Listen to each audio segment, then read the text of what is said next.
Hi guys, welcome back to another episode of the TheEVside. Hope everyone's doing well. This week we're going to look at general charging, public charging, and specifically rapid charging. Just have a little chat about that and see how that goes. So I use public charging quite a bit, as you know, and it's just a quick brief guide on how you do it, and I'll give you an idea of how much range I started with and how much I get afterwards. Okay. You can see I've got 10 miles left and 11%, so need to charge. Big plug in here which runs all the way to one of these beauties, and we should hopefully just be able to press that if it's on free. If not, I have to pay, and you should charge.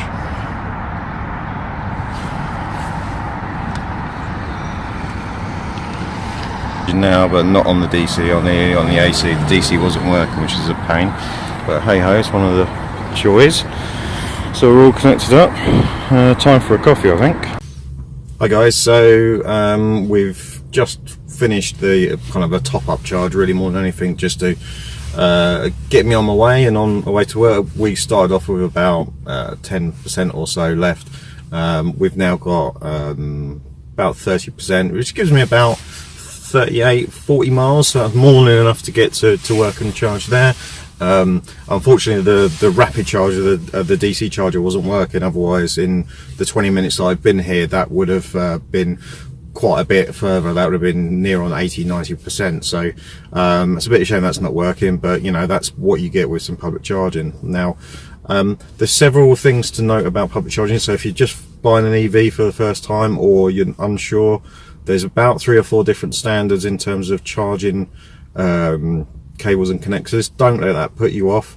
It's most, if not all, of the machines at the public charging spaces will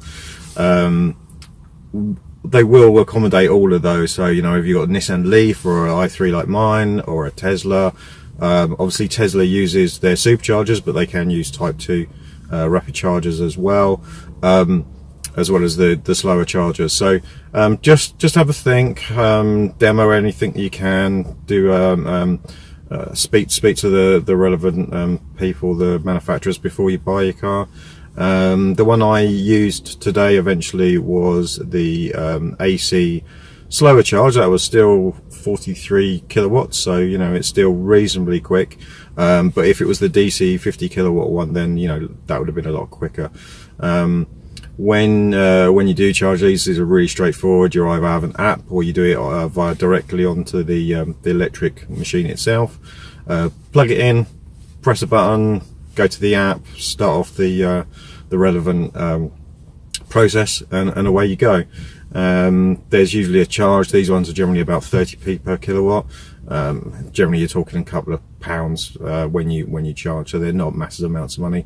The ones on the more higher speed ones on like this is usually a little bit more expensive. You usually have a connection charge as well. Like me, I suggest that you probably sign up to a lot of the apps. I've signed up to about 3 or 4, Polar, Electricity, Charge Master, and a few others, and it covers you really, and they're free cards usually that they give away. You just put in your credit card or your debit card details, so you don't have to worry about that when you go up and swipe the card. So it's really straightforward, really easy, and you know, hopefully that explains quite a bit around charging.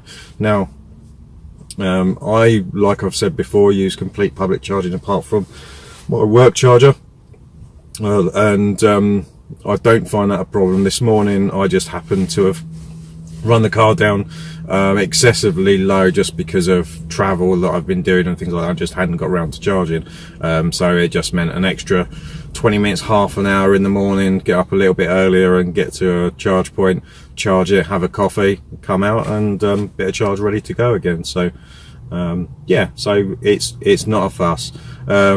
Range anxiety, I don't see an issue. You know, I had 10 miles on here. I knew I was going to get to the nearest charge point. There's more than enough well within range. I had I had probably 10 or 12 within 10 miles of the car range. So the range anxiety really isn't a problem. I generally can get like between 120 and 150 miles out of my car, depending on weather and temperature and driving conditions and all that sort of good stuff. So really, you know, if the best thing to do with cars and around range anxiety, if you've got any of that at all, is look at what you do on a daily basis. 90% of people don't do that as much driving and travel as they think they do. I do a 70-mile round trip on a daily basis, 5 days a week, so I know that that's my kind of limit and my amount that I need to accommodate. And then the occasional long journeys, and those occasional long journeys are serviced by places like this where you can have those quick chargers. So look at your journeys, look at what you do. Most people, I'll imagine, only do 10 to 20 miles a day, and then the remaining stuff you can accommodate if you haven't got that access to home chargers. Obviously, if you've got a home charger, great, you know, get one, plug it in at night, come in the morning, it's fully charged. You haven't got to worry about it at all. For longer journeys, you've got to just plan.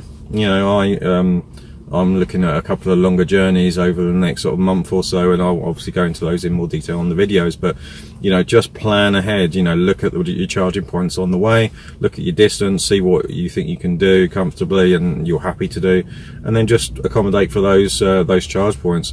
Have a coffee while it's charged, and you know, don't excessively drive. So you know, it's all about planning in terms of charging, and for the daily commute, you know, that really shouldn't be an issue.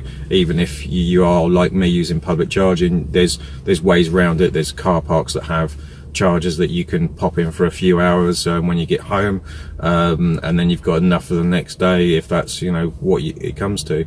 I know plenty of people around my hometown that use Waitrose to basically charge their car at night because they don't have off-road parking. So there's people like me that do this as well without home charging. So you know, it's doable, it's possible. So hopefully you enjoyed this episode. Look for me again for next week's episode. If you like it, please please subscribe. Follow my Twitter at TheEVside as well. Please subscribe to the channel if you really like it, and speak to you all again soon. Thanks very much.